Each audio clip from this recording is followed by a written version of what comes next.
but it felt like 60,000 people, and I thought, oh God, this is not nice. I'm going to leave Twitter. And I mean, 6 to 8 weeks to produce an entire conference. Yeah.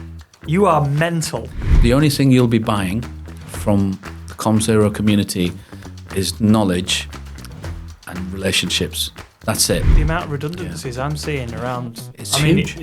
I'm seeing people begging a bit on LinkedIn for work, which is awful to see. It is. Can you have proper debate online if you don't have both sides of the argument, which is what he's on about? Yeah. So I don't believe you can. Because he says blue sky, that's what that is.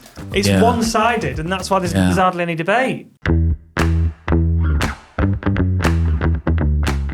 You pour your heart into a new conference, lean into a superhero theme with capes, masks and merch, and the room loves it.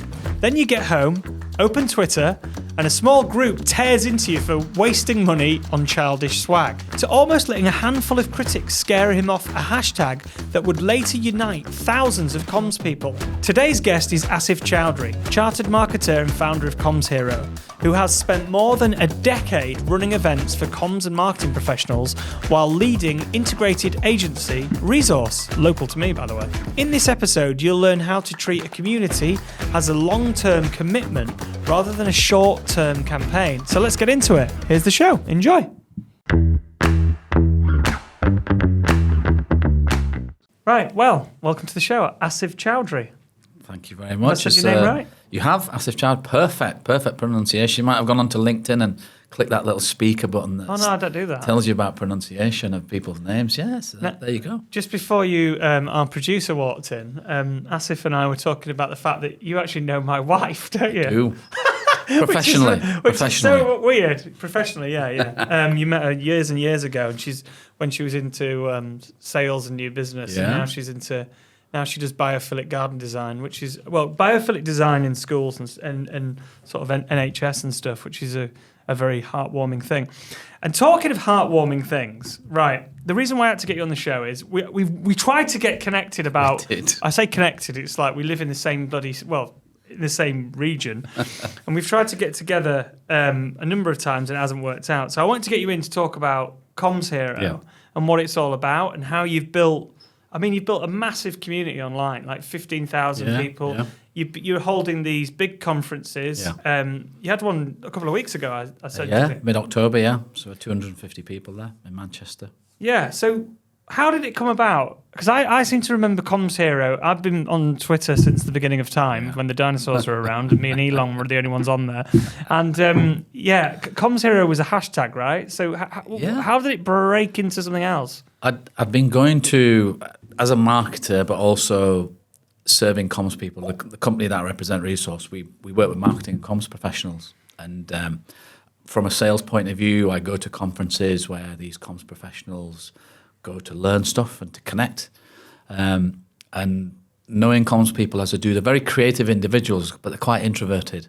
So putting them in networking spaces is, you need to cajole them along. So after a number of years going to events, I was just at one and I said, look, these events, we've got like 300 people who've come from all over the country. All these events are always in London and they're usually £400 or £500 a pop. Yep. So you're either, if you're up north, like most of the comms people that I know, because not everybody who works in comms and marketing is based in London. Hello, London. Yes, absolutely. Because quite a lot of our listeners were in Outer Mongolia last week, but we're 45th in Outer Mongolia. Thanks. Shout out to the Outer Mongolia massive. But also in London, we've had quite a lot of listeners in London, so don't ostracise them. No, not at all. Not at all. But I wanted to actually say, okay, well, do events have to be done like this for the audience of comms and marketing professionals who are creative by nature but introverted in most instances? So how can we help them to network? How can we help them have content that is just a bit more real? Because I'd gone to events where you had speakers where they might have had a marketing team of 100 people and a multi-million-pound budget, but we were in events that were catering for people like the whole social housing sector. They don't have hundreds of people in their team. They don't have multi-million-pound budgets. They have reducing budgets and reducing headcount. So the actual content, they would want to walk away if I was in their shoes was, how can I do something in my job tomorrow with what I've learned today? And just the whole vibe, the energy of the events. It was speakers butting up against each other timing-wise. First one overruns, second one overruns, and then they either have to cut sessions short. So the whole delegate experience for me just wasn't as good as it should be. And having done events and what have you as well, we thought, well, look, can we just show and prove there can be a marketing event done outside of London? And does it have to be 500 quid?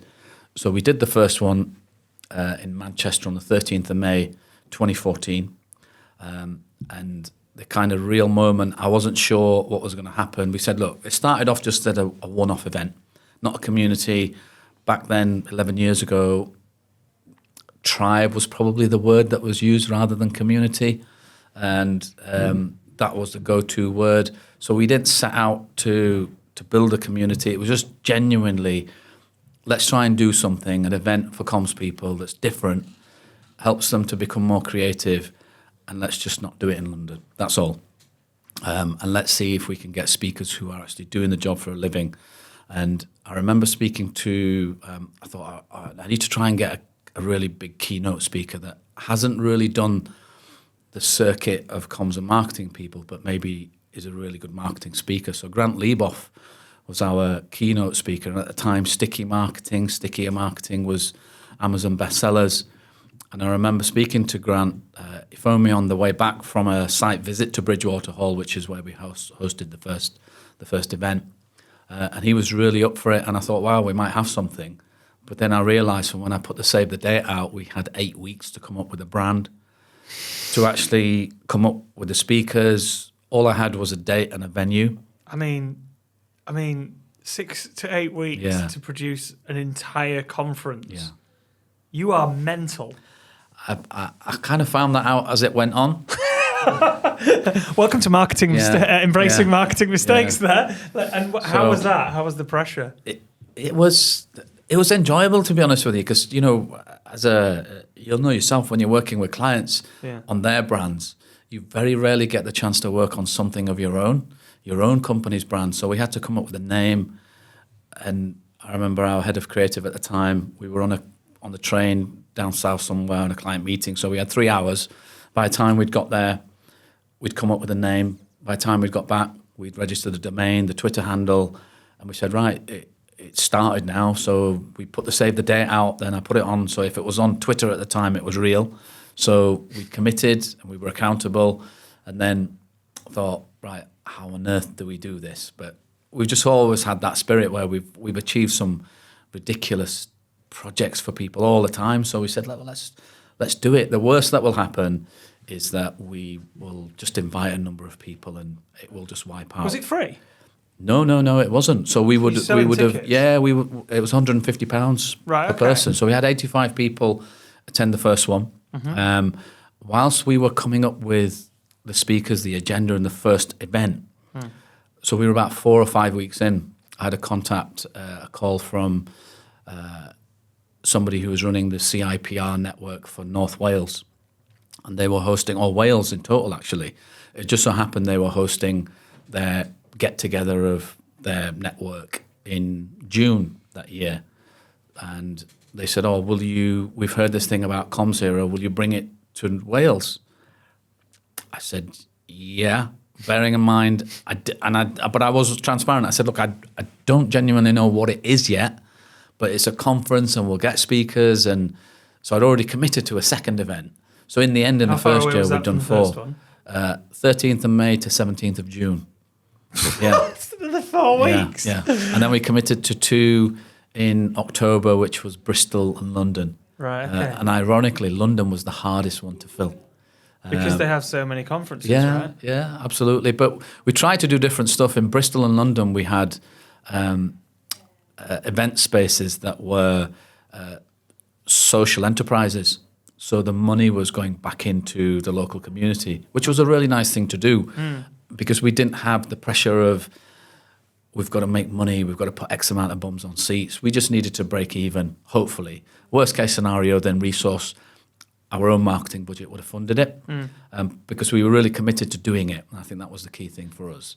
And that's genuinely where it all started. And in between, without Twitter, we wouldn't have been able to do anything because we didn't do any SEO, PPC, nothing, no paid advertising. This was just real word of mouth, speaking to people, promoting it on social. Tweet ups. That's pretty much what we were doing. So that's where the hashtag came from. And it just, the first event was phenomenal in terms of we had 85 people, the energy and vibe that we created, and we had people, you know, it was a very superhero theme, actual capes and masks, and people were putting these on. And I was stood there thinking, wow, people were just literally letting themselves go. Do you feel you're the superhero of marketing then? Not at all. Not at all. Because that was the mistake you put down. You said that with the brand, like many marketing people listening to this, like sometimes you go all in on a brand, and you felt that this is one of the mistakes that you had, is that you embraced the superhero just a little bit too much. So what happened there then? So it was the one of the designers at the time. He was very much into Marvel and pop art, that, you know, pow, whack, smash type thing. And we literally took that lock, stock and barrel as the whole theme, so the creative content, and I just went with it, to be honest with you. I'm not a Marvel fan. I don't go to Comic Con or whatever it is, you know, it's not my thing. But it worked. You'll take a free ticket there, right? Absolutely. Right, yeah. So it was brilliant. We just let that go, and and when I look back, it may have been seen. It captured everything that was heroic and superhero, but it's probably too superhero theme rather than celebrating the heroics that comms people perform every day, which is the mantra for the community and why we set it up. And it just kind of went too far that way, but you don't realise until afterwards, and you reflect and you want to refresh the brand, and you look at it now 11 years on, and it's like a proper brand, and it's more grown up. Yeah. And so it did what it did, and it kind of made people, strangely, and I was very surprised, you know, you had directors through to junior marketers, heads of comms, putting on capes and masks and twirling round and stuff, and I was like, wow. But the vibe we wanted to create, we just created it. So it was a first thing. In the first year, we'd done 4 events and lots of engagement on social, and we sent people printed tickets where I hand wrote a note to everybody who bought a ticket. That's all right when you've got 85 people going, but when you've got 15,000 people... Oh, yeah. I wouldn't recommend it. But what I found out was that, you know, maybe when you were at school, you would get writer's cramp after a couple of pages. Now you get it after a couple of lines now, because we're not used to handwrite anymore.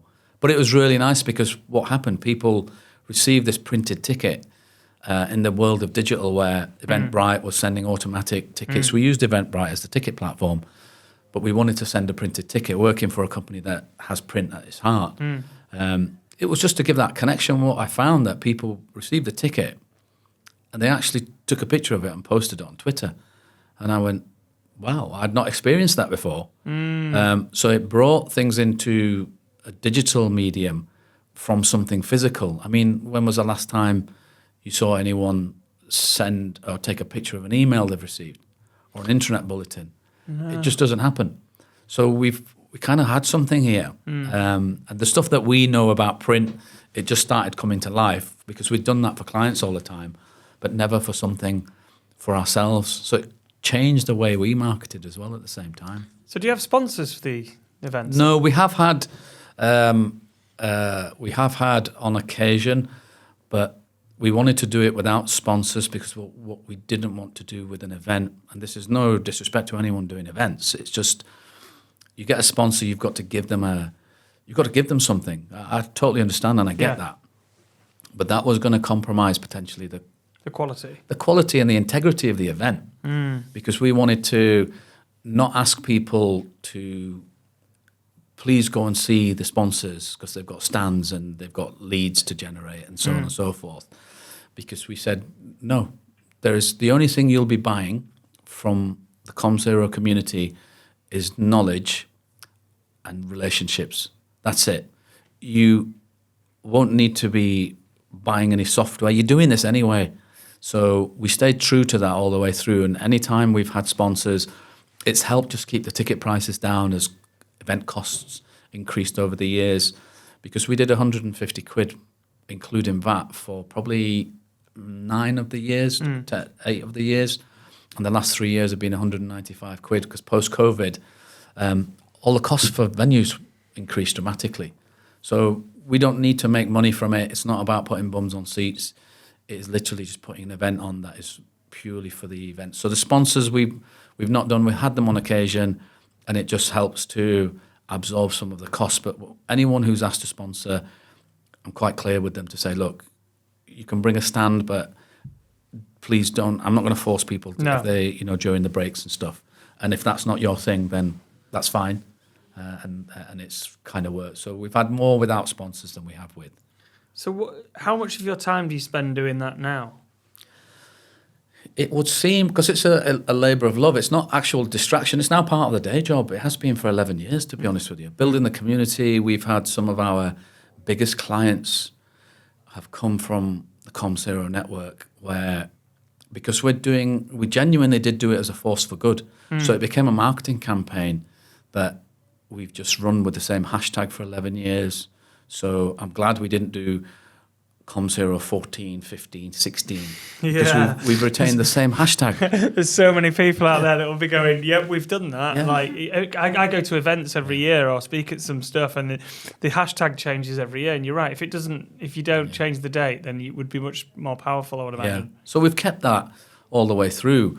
And being that force for good was really, that was a genuine desire as a force for good, but it's become a marketing campaign. So I'm talking to customers, talking to people who we'd like to do business with, but also we've created a huge ambassador network for people who've never spent a penny with Resource. And they will never spend a penny, but they've become real good influencers and evangelists for our brand. So, but you're a sales. This is what you've got a sales background, right? Yeah.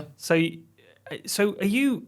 So I can understand that. What is it? Because you're local to me as well. So you're only you're probably like 5 miles from here. Yeah. And I've never ever come across. I've never come across you before. Comms Hero and stuff like that. So what is it that Resource do? What do Resource do? And explain that. So we're a kind of communications agency, I'd say. Okay. And so we do full service creative, strategy, creative design, artwork for digital and print. The difference is that we've got production. We have print and mailing in-house. So we do stuff we could, and we send over 6 million transactional letter mailings for clients through the year. Right. But at the same time, we could be doing a whole behaviour change campaign to encourage people to use more sustainable modes of transport. So it's quite unique in that respect because we can do strategic creative, but then we can do a transactional mailing that doesn't touch design to the extent. So it's a very unique model, but we've always had print. But do people hire you as so obviously we're a PR agency. Yeah. We get hired to raise awareness of something or make some sort of impact on something. But do people come to you as if like they're in-house and they just go, I need a load of stuff for print? Yeah. They just come to you and getting you guys deliver like a DM type thing? Yeah, absolutely. So we'll do direct mail. So we've got customers who are print only. We've got some that are creative only and some that enjoy the unique blend of what we do, which is both, because they're understanding, I think, our unique position. Do you work with agencies as well then? Not many agencies, because we're kind of pretty much end user, and that's been an intentional strategy that when we're doing creative for a print project, we're always thinking about the production bit. Because we live in that world, we come up with creative that is actually going to be feasible to deliver. A great case in point is things like when you're doing a direct mail piece. As a creative, you won't necessarily be thinking about keeping this under 100 gram because Royal Mail increased postage costs year on year. And we've had specs that we've had come into us from agencies that, because they're not party to the production bit, that might be 105 grams. And reducing the paperweight wouldn't have affected the actual aesthetics or the impact of the direct mail itself, but it would have saved about 25% on postage costs for the sake of 5 grams. Now, as a creative, you wouldn't think about that, and I wouldn't expect a creative to think about that, but it's something that absolutely needs to be thought about. So that's where our unique position comes in on subjects like that, really. It's just interesting, though, because like Comms Hero makes me think of PR people. Yeah. Like, I thought you were a PR person until I properly researched, because you've been in it for that long. But you've done a CIM, yeah. So everything. I'm a chartered marketer. So marketing is your bag thing. Yeah, absolutely. Because I wanted to. I started off on a graduate scheme that was sales, and I was selling print, basic design at the time. So that was 30 years ago now. But I knew a lot of my people were customers were marketing people and comms people. So I took a CIM qualification, became a chartered marketer years later, and then a fellow of the CIM. And because I do genuinely love marketing, and it's what we actually do for our customers, so it's kind of important I understand the world they live in. But I've also enjoyed marketing, and it's not really sales nowadays. It's never really been like that because we've got organic relationships, and the Comms Hero brand itself, what it's helped us to do is to be seen, because people can associate with that brand and what it stands for, rather than the resource has got a fantastic reputation in various sectors. But just like any company name, we're not Apple. Yeah. You don't gravitate towards a company name. You gravitate to what the brand stands for, what the logo stands for, and that's the fundamental principles of marketing. So with Comms Hero, it became a tangible thing. So I've integrated that into my day job, and it's just part of what Resource does. So it's like an 11-year marketing campaign that we keep running, because it delivers business just like any marketing campaign. If it doesn't deliver, then we can't viably keep doing it, because somebody has to pay for the time. We send out swag. We've had so many requests over the years to, can I buy some personalised notepads for my team? Can I buy some of your hoodies? And we said, no, nothing is for sale, because you cannot buy any of the Comms Hero merch. Right. And it'll continue to be that way, because we're not interested in making thousands of pounds selling hoodies. And they've remained highly coveted, and that FOMO is quite interesting to watch, to be honest with you. Interesting.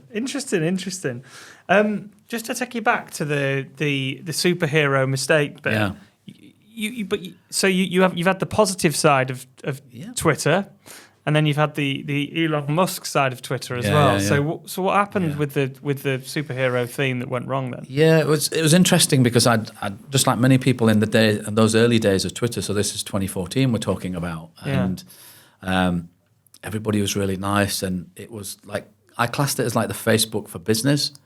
And I wasn't on Facebook, and I'm not on Facebook, but I was having conversations with CEOs about running and running shoes and things that I would never in a million years have been able to talk to them about. So it was a really friendly place, talking to customers and prospects about X Factor on a Saturday night, and then having some deeper connection with them, which from a sales point of view, it takes years to build that kind of level of knowledge, because people were just now freely and with their own permissions, just being human. So I really enjoyed that part of doing business with people, and being on Twitter for that reason. And after that first event, we had the superhero theme and some of the stuff that we had in there. I went, I can't remember, it might have been Home Bargains or something. I bought like superhero pencils, and because we had to give a pencil or a pen and what have you.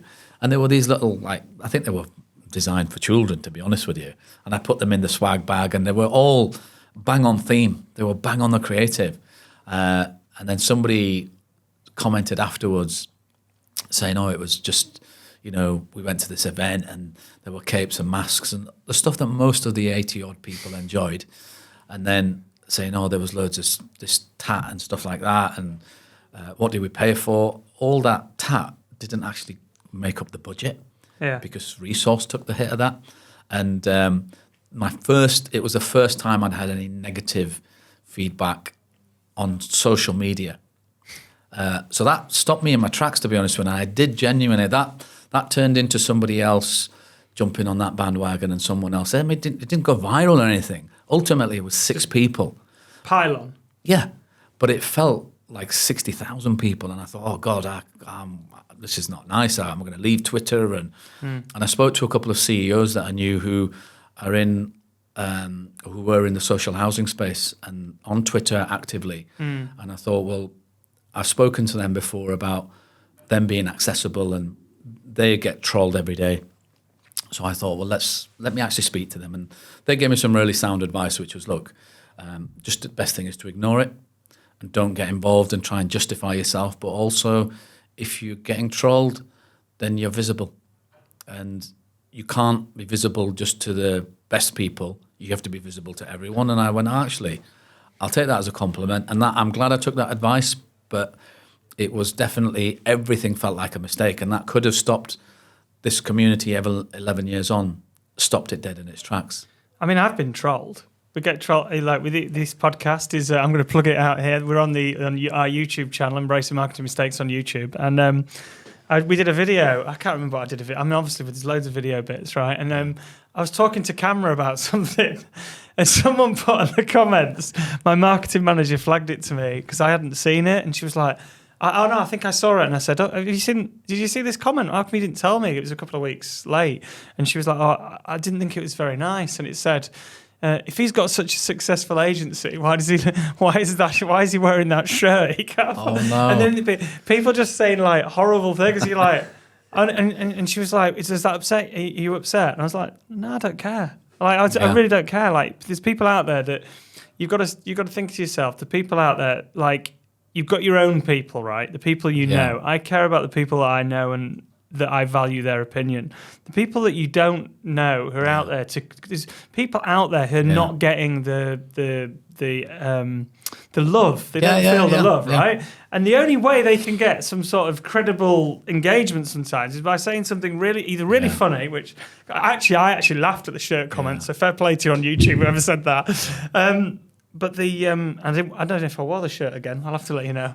I do think that, you can't take this stuff too seriously. They're all keyboard warriors. Yeah. But I do know that when I've seen some people get cancelled or whatever, where you see people just get jumped on, piled on, I could see if it was something that was really embarrassing or whatever, that could be quite horrible. And there's been quite a few but then often on Twitter back in the day, I used to work with a guy called Jed Hallen. And back to the London reference, he wrote a blog post, right? I worked with him. I'd worked with him. I actually hired Jed Hallam. He's like one of the. He works for quite some of the big agencies in London. He worked for Mindshare and stuff. Anyway, he wrote something on his.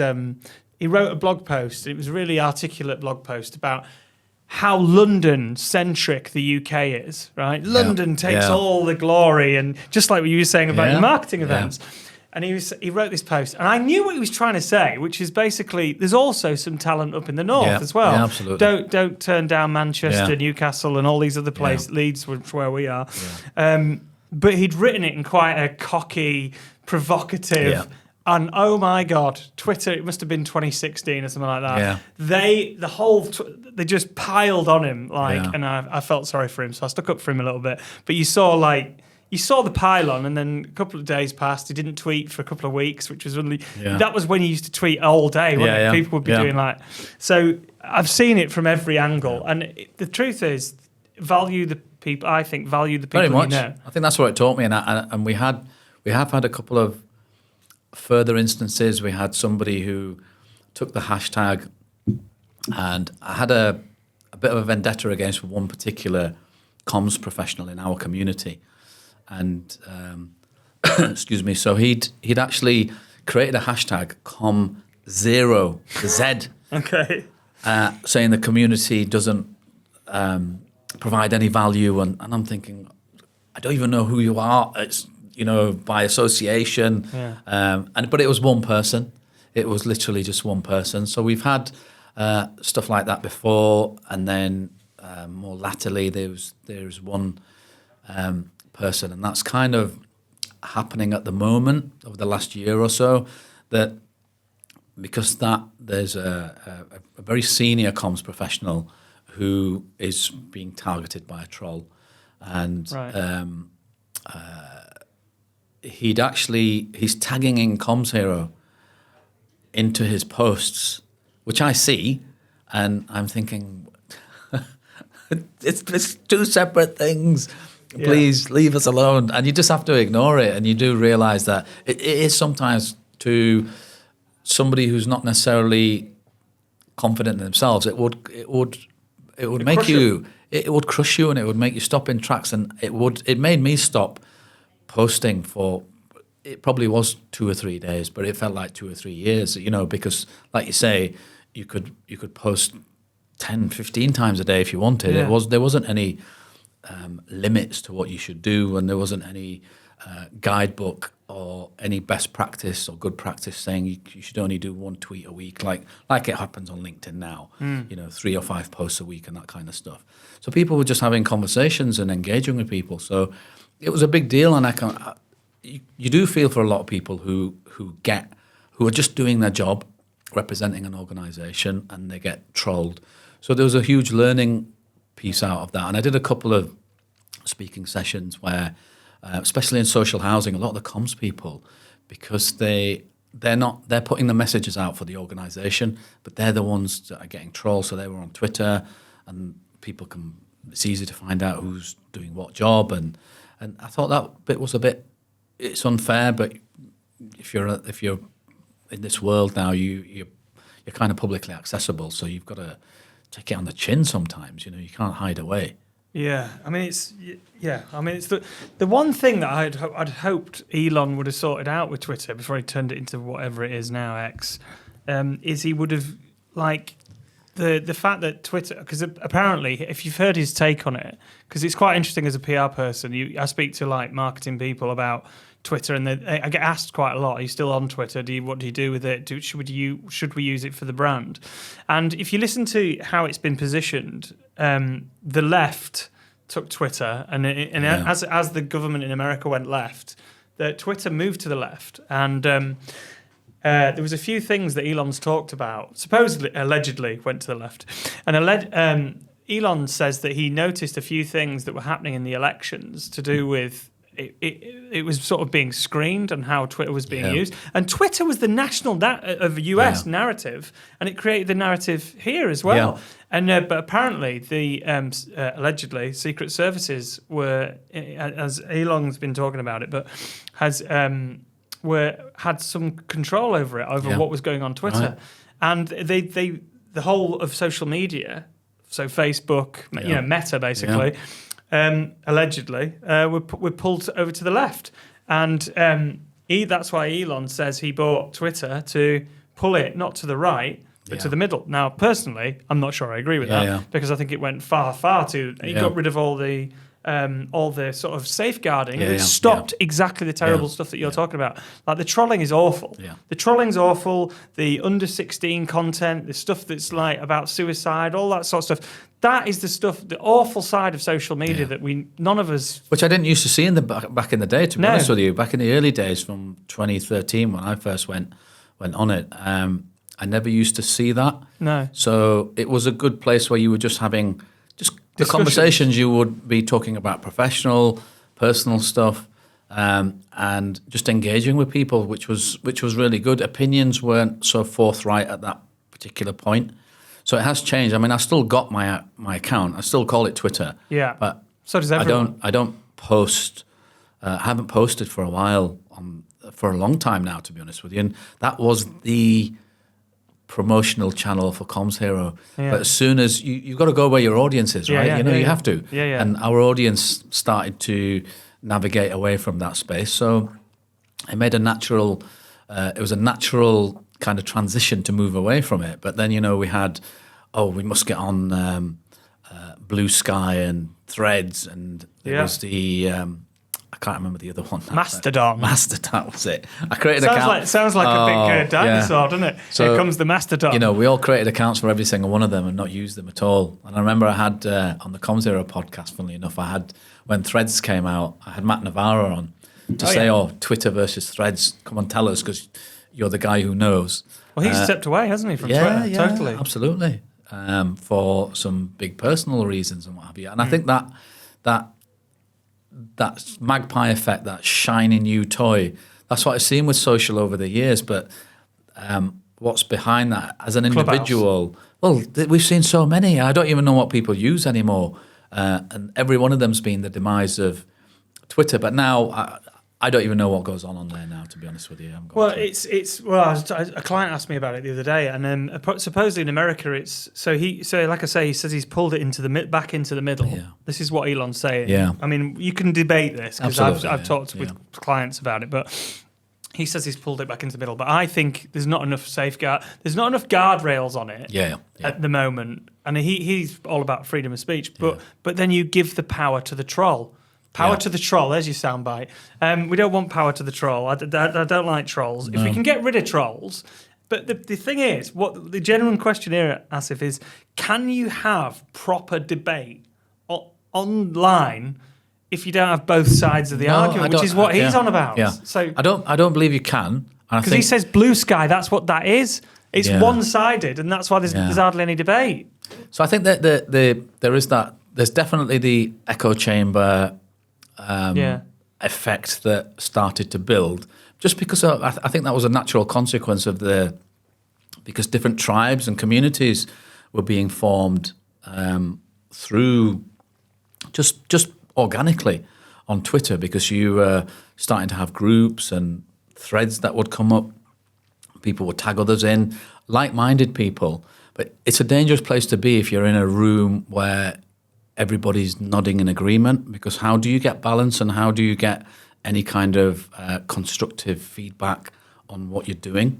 I think that's critical in any part of any walk of life, to be honest with you, because you can be walking around oblivious to, we're doing everything perfectly, until you find out you're not. And that's what makes you check yourself, and that there's nothing wrong with that. I think that humility is a good thing, and you can. Social media is one of those areas which you can get wrapped up in your own PR, definitely, and it can have a tendency to have an element of, maybe bring that narcissist out in most people, because you're in this environment that everybody's agreeing to everything you're saying, so you think, no, I must be right. So I think the balance of debate is important. You do need people that will oppose or make you rationalize your own thought process and your own discussions and thoughts, because balance is important, because there are two sides. And certainly from a comms and marketing perspective, when you're running marketing campaigns, you've got to think about the audience, and you might not agree with the message, but it's for the audience, so you're only going to get that with data and insight, and you have to have opposing opinions to get that. So you've said before, community isn't a campaign. Yeah, it's a commitment. What do you mean by that? Well, I can speak from personal experience, because the community is important. You've got to be committed to it. We didn't have to do Comms Era. I could have just carried on going to events and paying £500 and just met people and done what I do for a living, which is sales. But genuinely, at the time within social housing, it hasn't really become easier for social housing comms professionals, and it's probably become harder now 11 years later for comms and marketing, because that, when there's times of austerity, which we're seeing now, we're seeing people on LinkedIn. There's lots of comms and marketing people who are open to work, because that's the first place. Training and comms and marketing, that's the first place. Oh, mate, I had an email this morning, and the amount of redundancies I'm seeing around. Huge. I'm seeing people begging a bit not begging, but desperate, I would say, on LinkedIn for work, which is awful to see. It is. And I think that genuine nature of these are people who resource as a business. We've built a successful business off the back of that, but not off the back of something untoward. We've delivered what I was certainly saying, based on the feedback we get and the longevity of customers, we've got people who actively come back all the time. So, like I say, now community is very different now, because community is, I've got 200, 500,000 followers on LinkedIn and join us for $14.99 a month, less than the cost of Spotify and stuff like that. We've never asked anybody for any money apart from the events. We've sent swag out throughout that time. We've got people in the team at Resource who, behind the scenes, we've got to print the swag. We've got to, I'm thinking of, I might have seen something on LinkedIn or Twitter back in the day where they've just had a crap day, or they've had a crap time, and it might have been a personal loss, or it could be anything.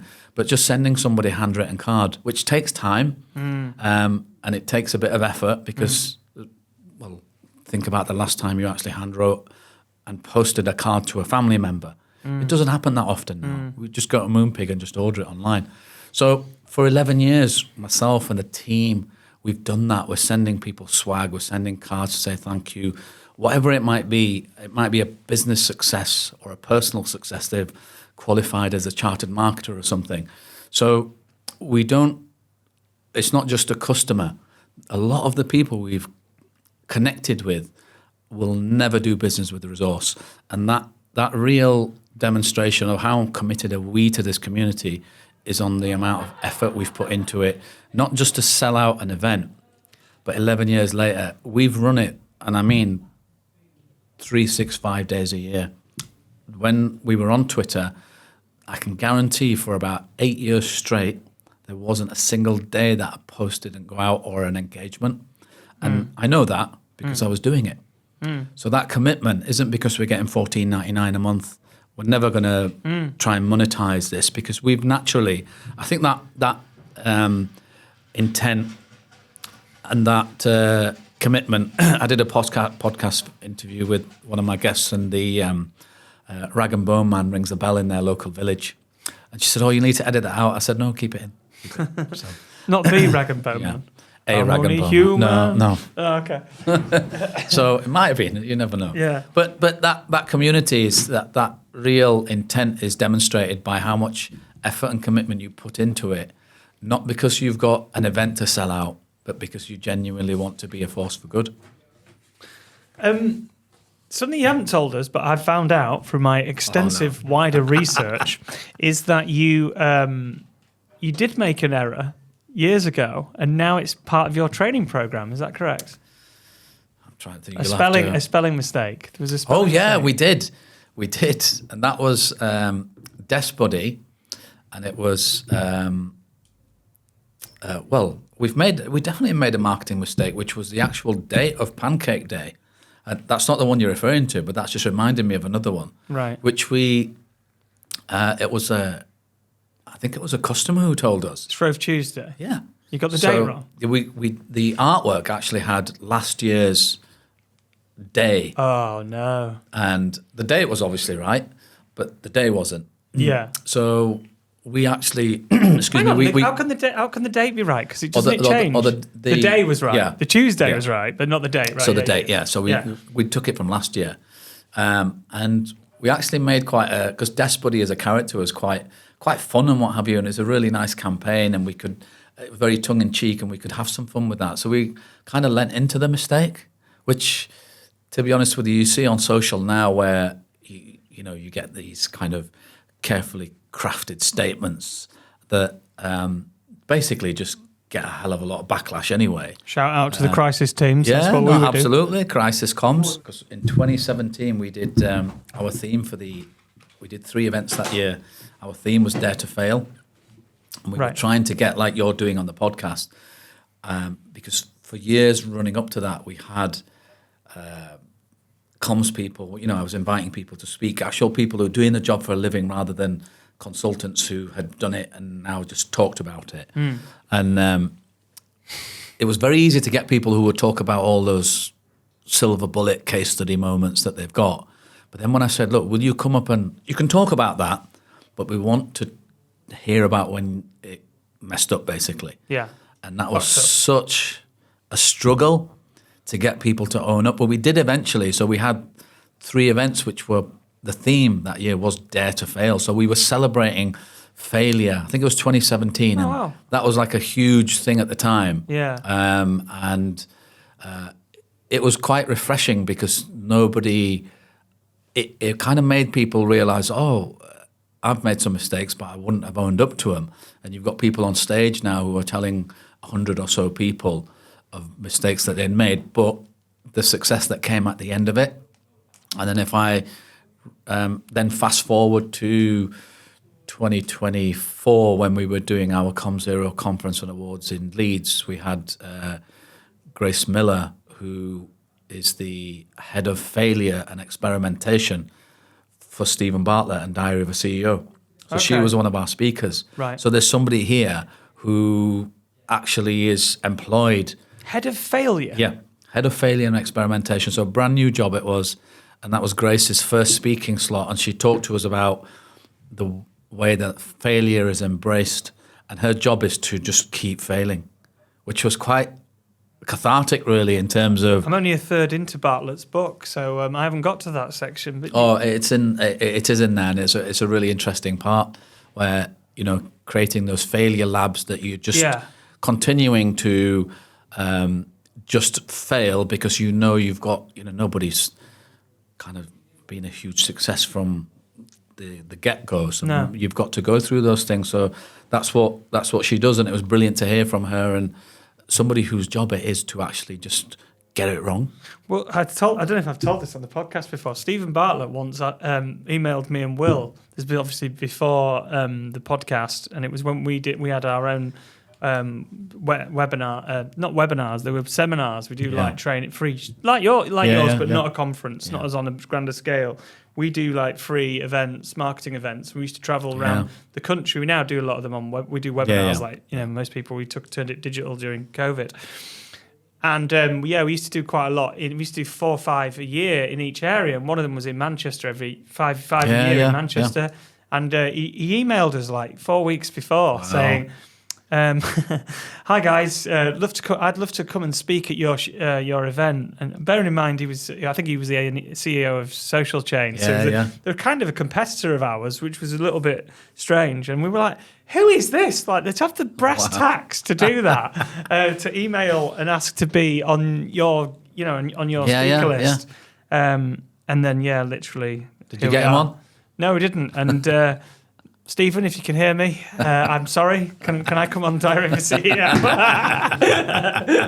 That's my call out to Stephen. I'll watch out for that one. No, I'd love to get. I mean, Stephen's a fascinating bloke to be as young as he is and to have done as much as he has. Yeah. I mean, he must have had a lot of failure along the way and learned from a lot of stuff. But he talks about it openly and as openly as he can in the book. So it is quite refreshing to hear that, and I think that's quite a nice thing. And I think that hearing from people when they have got things wrong, everybody gets stuff wrong. Of course they do. From a marketing and PR point of view, you don't tend to broadcast it, but I think that whole business culture has changed dramatically, where that everyone talks about authenticity, but perfection isn't authenticity because even nobody is perfect. So no, but I think that's because that's because people follow successful people. Yeah. Right. It's probably the reason why I'm still stuck on however many followers it is on LinkedIn. People follow really, really successful people, and so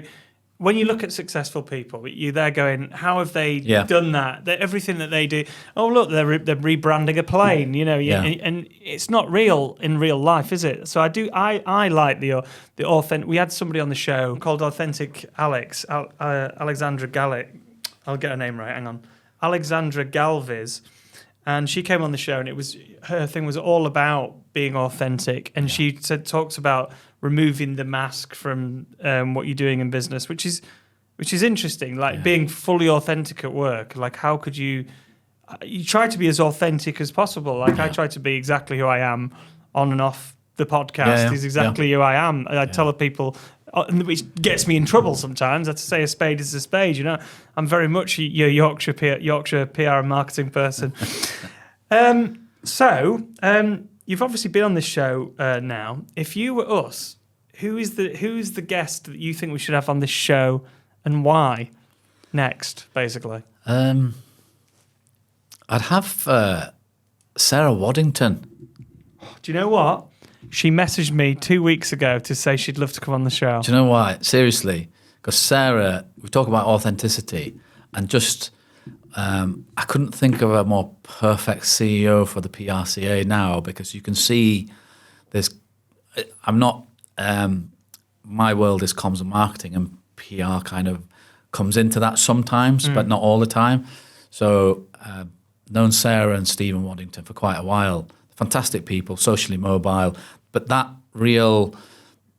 there's a true northern grit about Sarah, and I think that's why an organisation like PRCA, she's making a lot of fundamental changes. I think the whole impression and perception of the PRCA, because that was very London-centric, and that's no disrespect to anyone. That's kind of what I'm talking about in terms of... Do you know what's hilarious about this? This is exactly why we were talking, because she put on something online. Somebody else had put something on LinkedIn, and I commented saying, it's great, we've just went to a PRCA event I think it's about 4 months ago now. It was a brilliant event. It's the second event I've been to as a member of the PRCA in the North for 8 years. Now, I didn't go to all the conferences. Yeah. And obviously, because she's the PRCA, she said, thank you, Chris. And I thank you for flagging that, we've turned things around and we're making it. But we do more events. And it was, and I said, whoa, just to say, I think what you're doing, what she is doing with the PRCA is amazing, because you're right. She's moving away. She's made it more nations and regions like the BBC, I'd say, which is what it needed. It's what all these membership bodies need, don't they? And I think because of the type of person. But I've had Sarah on the podcast, the ComZero podcast as well. She'll tell you how it is, and she hasn't changed because she's CEO of PRCA. If anything, she's brought her whole self to that role, and I think you can just see literally from the organic LinkedIn posts. You've got a CEO, a brand ambassador. If your CEO can't be a brand ambassador, then who do you look to for that leadership? So I think she's totally changed that organisation. Like I say, I'm not a PRCA member. I only see what I see through connections on LinkedIn that are connected with that. But she'd be brilliant. I know she'd be brilliant because she'll tell you a lot of interesting stories. So make for a great listen. Well, I mean, I met her, like I say, and I've known her husband for years. Yeah. We're both bloggers in the PR world. So we were back in before Twitter. So back in the day when creating content was written content. Thank God we don't have to do that anymore as much with my typos. Great shout. I'm definitely going to get Sarah on. Actually, brilliant. I look forward to that. She's a force of nature, and she's got. Isn't she? She's in an MBA or a MBE or a MBE, I think. An MBE in PR. I'm like, that doesn't happen very often. Yeah. Shout out to the king if you want to give me one. I'm right here. I don't know how you get a member of the British Empire. Or it could be CBE, but whichever one. She's been very well recognised and very deservedly recognised. I mean, thanks so much for coming on, mate. That was really, really great. If people want to get hold of you, and if people are interested in Comms Hero, I think that a lot of people will be interested to find. How can they find you and get in touch? Well, LinkedIn's the best place to find me. So Asif Chowdhury, and hopefully you'll share the LinkedIn handle on the details. And Comms Hero is simple, commshero.com. Resources, weareresource.co.uk. So Comms Hero is a brand and a community in its own right, but it's powered by Resource, genuinely it is. And just look through the recent conference and awards we had on the 21st of October and just the LinkedIn content. That'll tell you. So don't take my word for it. Look at what other people are saying. So I'm not going to give you a curated, perfectly polished testimonial. Not on Twitter, though. Not on Twitter. Don't look at what they're saying about the masks on Twitter. Don't go there. I don't know what anybody's saying about ComZero on Twitter. So I might check just out of curiosity now. But just go to commzero.com. We're already planning for 2026's conference and awards. So watch out for the dates, and it's free to enter the awards, and we encourage anyone and everyone to get involved. Basically, Great. Thanks for coming on the show, mate. I appreciate it. It's been a pleasure. I really appreciate it.